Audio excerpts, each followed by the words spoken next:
새로운 경제의 새로운 부의 탄생. 오늘날 금융위기의 씨앗은 1903년 부자들이 미국 교육제도를 납치하면서 이미 뿌려졌다. 지금도 학교는 학생들에게 적절한 금융교육을 제공하지 않는다. 미국의 노예제도가 존재하던 시절 노예들에게 교육을 하는 것은 금지되어 있었다. 노예에게 글을 가르치는 것을 법으로 금지한 주도 있었다. 교육받은 노예들은 위험하기 때문이다.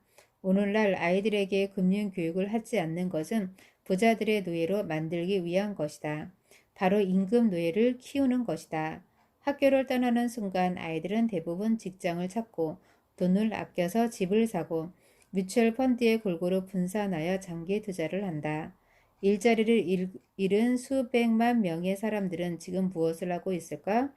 아마도 학교로 돌아가서 다시 교육을 받고 새로운 일자리를 찾고 돈을 모아서 모기지 대출을 갚고 은퇴 후 쓸 돈을 마련하기 위해 뮤추얼 펀드에 투자할 것이다. 자신의 아이들에게도 그렇게 가르칠 것이다. 1904년 이반 파블로프는 개의 소화기 계통에 대한 연구로 노벨 생리의학상을 받았다. 오늘날 파블로프의 개라는 말은 조건 반사를 의미하는 대명사가 되었다. 더 많은 보수를 받는 직업을 갖기 위해 학교로 되돌아가고 집을 사기 위해 돈을 저축하고 주식과 뮤추얼 펀드에 골고루 투자하는 것은 일종의 조건 반사다. 왜 그렇게 해야 하는지도 모르면서 단지 그렇게 하라고 배웠기 때문에 그러는 것이다. 1974년 베트남 전쟁에서 돌아왔을 때 나의 가난한 아빠는 실직한 상태였다. 하와이 부지사 선거에 출마했다가 낙마한 뒤였다. 아버지는 훌륭한 교육을 받고 열심히 일해왔던 분이지만 50세가 되면서 모든 것이 끝났다. 교육 분야에서는 두각을 나타냈지만 사업과 정치 세계에서는 무능했다. 학교에서는 살아남을 수 있었지만 거리에서는 살아남지 못했다. 아버지는 나에게 학교로 돌아가 박사 학위를 받고 공무원이 되라고 조언했다. 나는 아버지를 존경했지만 아버지와 같은 삶을 살고 싶지 않았다. 27세에 집을 나와 다시 한번 부자 아빠의 도제가 되기 위해 와이키키로 갔다. 그것은 내가 지금껏 살아오면서 내린 결정 중 가장 현명한 선택이었다. 나는 기업가가 되기 위해 피고용자의 조건 반사를 거부했다. 역사를 돌아보면 조건 반사를 깨고 자신의 길을 개척해 성공한 사람들의 이야기로 가득하다. 라이트 형제와 헨리 포드는 고등학교도 나오지 않았다. 빌 게이츠, 마이클 델, 스티브 잡스는 모두 대학을 중퇴했다.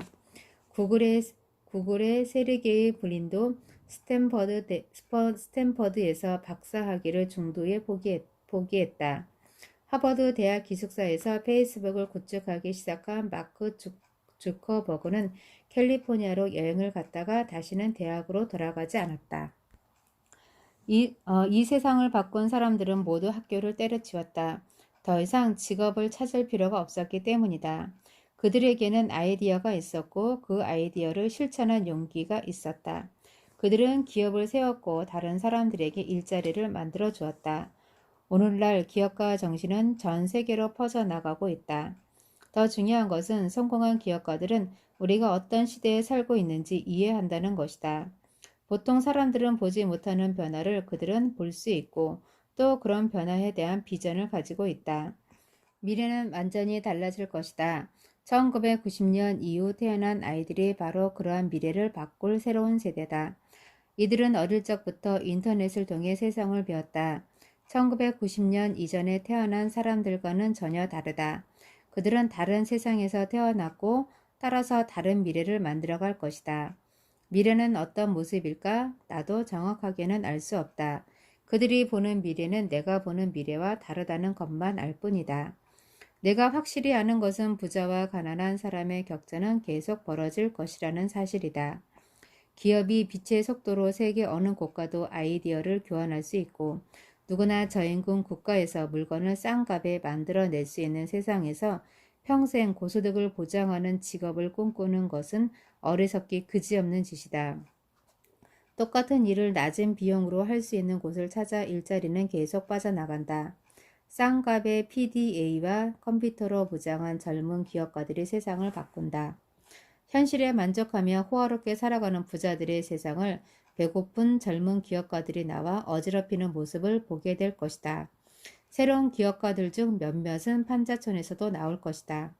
산업화 시대의 부자 나라들은 석유, 금속, 통나무, 식량과 같은 물질적인 천연 자원을 통제함으로써 부를 누렸다. 정보화 시대가 진행되면서 부자 나라와 강대국들은 더 이상 그러한 힘을 발휘하지 못할 것이다. 진정한 천연 자원, 바로 우리의 생각은 독점할 수 없기 때문이다.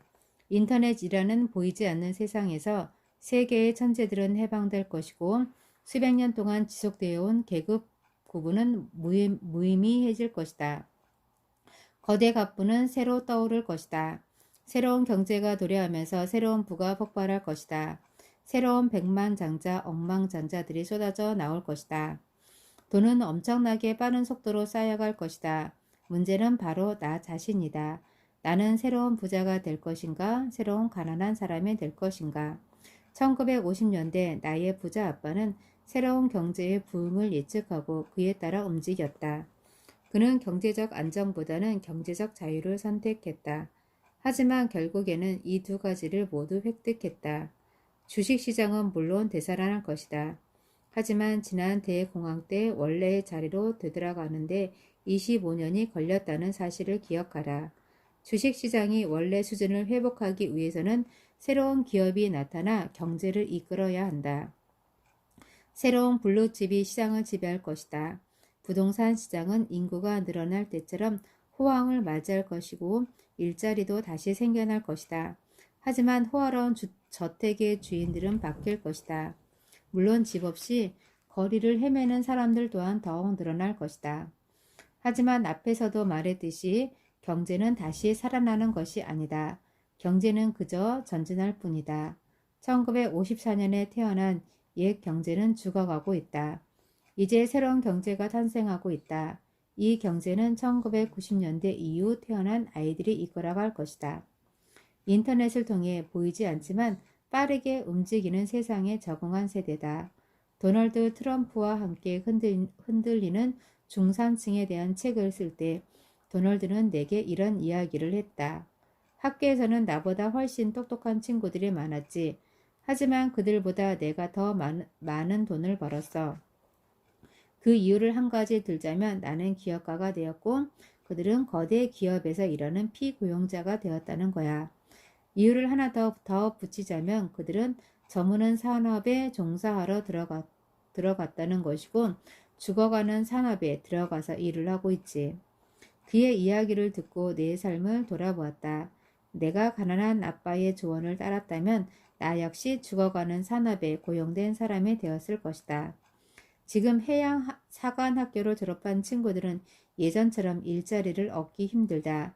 미국의 해양 운수 산업 역시 지행과 같은 이유로 죽어가고 있기 때문이다.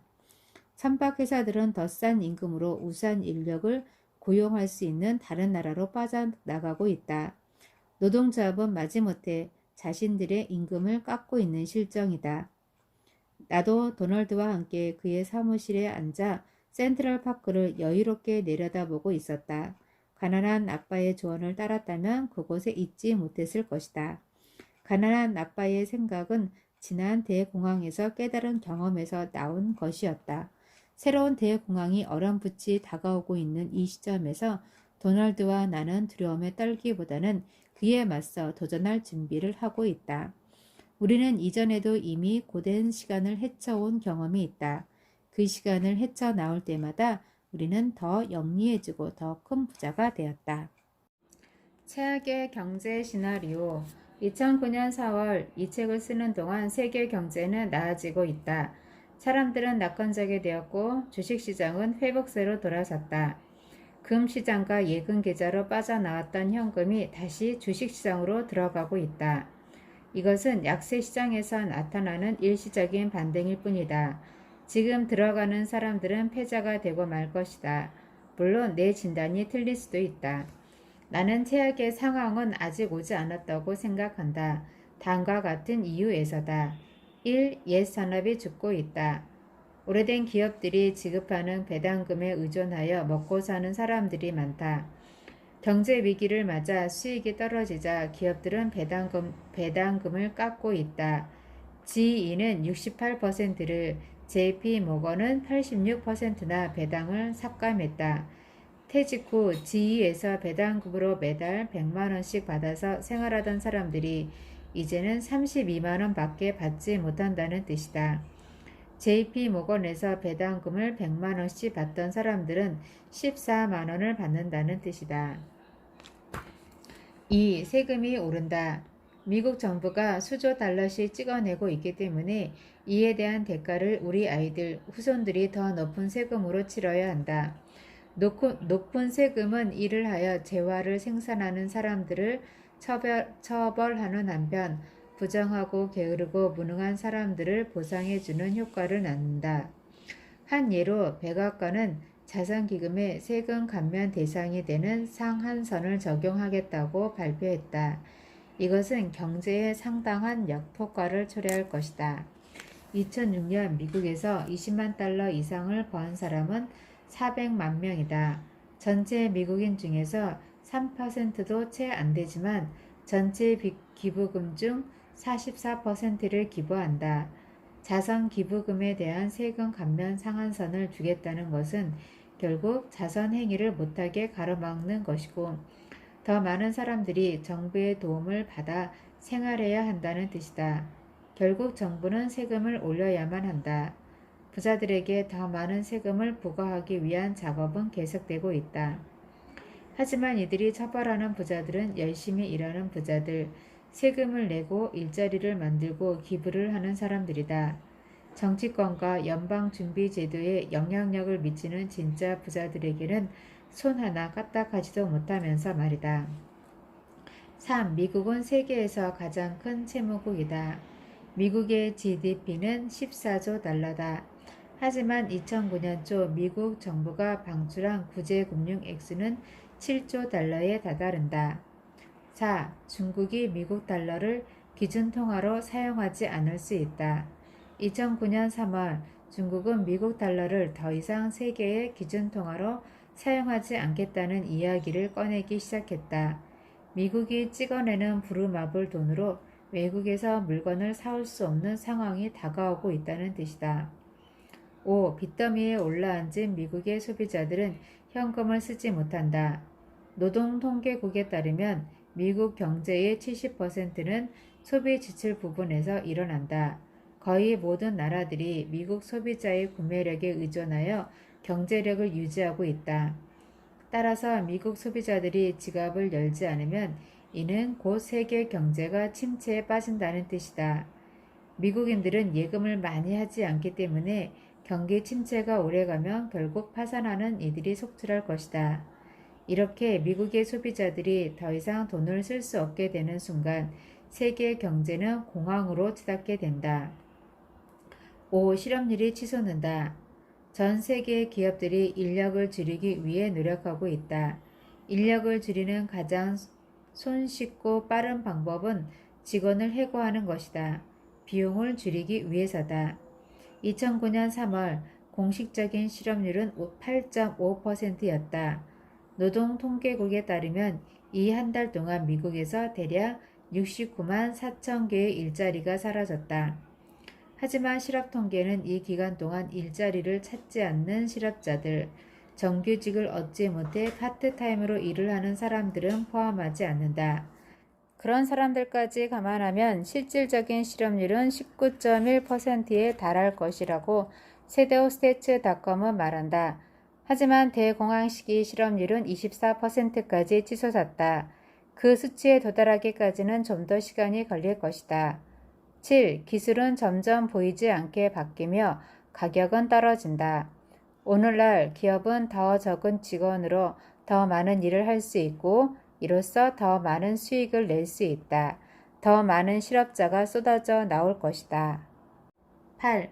학교는 정보화 시대에 걸맞는 교육을 하지 못한다.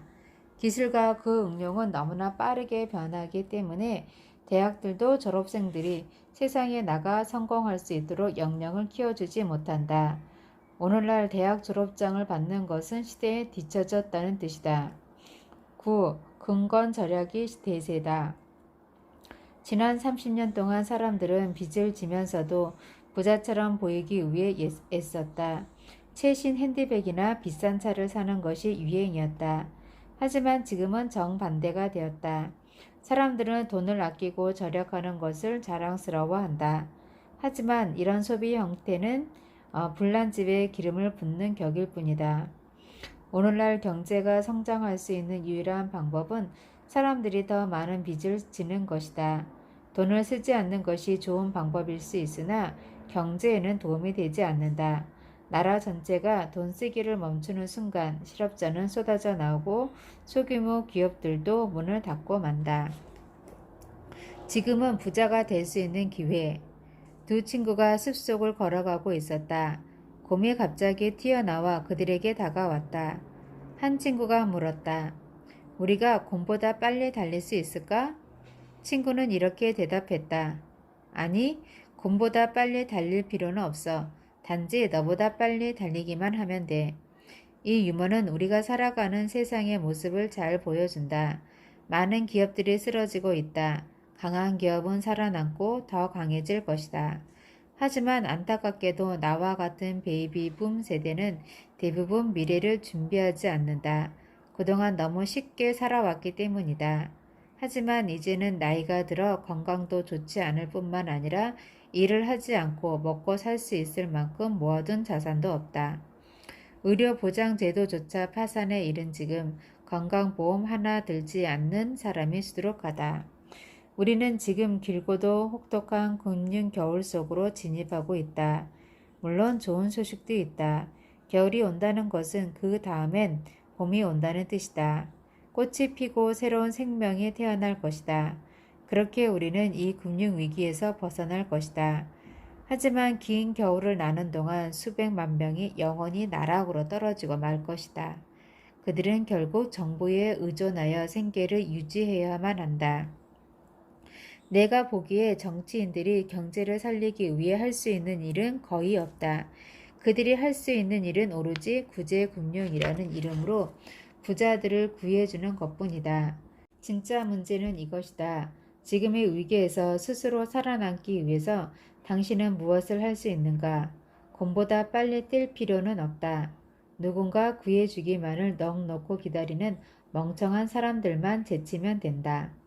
새롭게 펼쳐질 세상으로 뛰어들 준비가 된 사람들에게는 좋은 소식이 있다.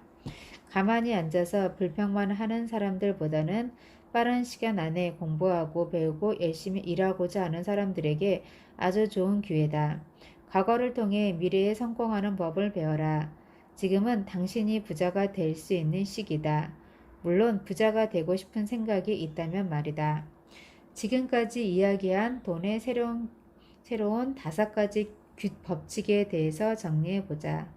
부자들의 게임에서 부자들의 음모를 물리치고 승리하기 위한 필수적인 법칙이다. 돈에 관한 새로운 법칙 1. 돈은 지식이다. 오늘날 전통적인 자산은 우리를 부자로 만들어주기는커녕 경제적 안정도 가져다 주지 못한다. 사업, 부동산, 주식, 채권, 자산, 금도 돈을 벌어다 주지 못한다. 지식만이 우리를 부자로 만들어줄 것이다. 지식이 없는 사람은 가난해질 것이다. 새로운 세상에서는 지식이 바로 새로운 돈이다. 2부에서는 금융 지식을 높이는 작업을 할 것이다. 돈에 관한 새로운 법칙 2. 빚을 이용하는 법을 배워라. 1971년 이후 미국 달러는 자산에서 부채로 바뀌었다. 은행들은 더 많은 빚을 만들어내야만 더 많은 돈을 찍어낼 수 있기 때문에 계속해서 대출을 늘려나갔다. 그 결과가 바로 서브프라임 사태다. 명백한 사실은 가난한 사람이든 부자든 빚에 대해서 더 많이 배워야 한다는 것이다. 빚은 나쁘지 않다. 빚을 잘못 쓰는 것이 나쁠 뿐이다. 빚으로 가난해질 수도 있지만 부자가 될 수도 있다. 경제적으로 앞서 나가고 싶다면 빚을 남용하지 말고 제대로 사용하는 법을 배워야 한다. 2부에서는 우리 삶을 더 부유하게 만드는 좋은 빚을 활용하는 법과 경제적으로 안전한 자리에 올라서는 법에 대해서 이야기할 것이다. 돈에 관한 새로운 규칙 3. 현금 흐름을 통제하는 법을 배워라. 달러가 빚이 되고 난 다음 부자들은 사람들을 빚으로 몰아넣는 게임을 시작했다. 우리가 빚을 지는 순간 우리의 현금은 다른 사람들, 즉 부자들의 주머니로 흘러간다. 오늘날 많은 사람들이 경제적 어려움에 처한 것은 그들 주머니에서 많은 현금이 흘러나가기만 하고 들어오는 돈은 거의 없기 때문이다. 경제적 안정을 누리고 싶다면 자신의 주머니로 더 많은 현금이 흘러 들어오게 해야 한다. 2부에서는 빠져나가는 돈이든 들어오는 돈이든 현금 흐름을 통제하는 법에 대해서 이야기할 것이다. 돈에 관한 새로운 규칙 4. 힘든 시기를 대비하라. 그러면 좋은 시절만 누릴 것이다. 지난 대공황은 나의 부자 아빠를 더 부자로 만들었고 가난한 아빠를 더 가난하게 만들었다. 한 사람은 공황을 기회로 봤고 다른 한 사람은 위기로 봤다. 나와 같은 베이비붐 세대는 좋은 시절만을 경험해 왔다. 많은 사람들이 나쁜 시간을 대비하지 않는다.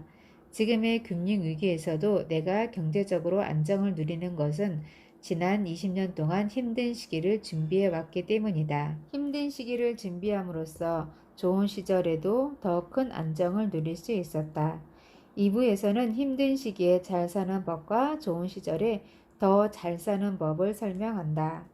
돈에 관한 새로운 규칙 5. 지금 필요한 건 스피드.